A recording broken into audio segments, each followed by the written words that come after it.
In today's video, I'm going to teach you how to add a custom signature to your Microsoft Outlook emails.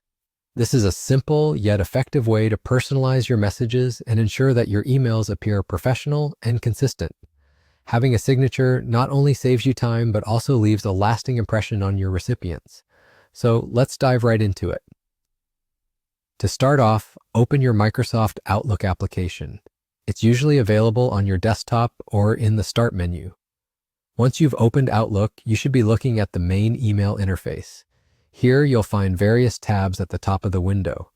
We're particularly interested in the File tab located on the far left of the menu. Click on File and a new window with several options on the side will appear.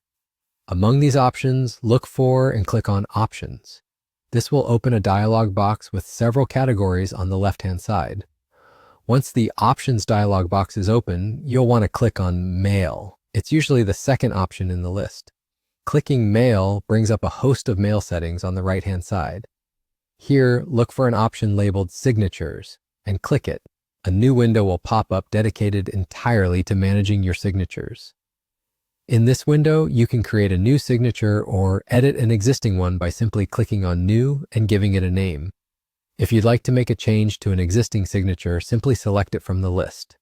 It's here in this editor that you can craft how your email signature will look. You can type your information directly into the text box. This might include your name, job title, company name, phone number, and any other details you deem necessary.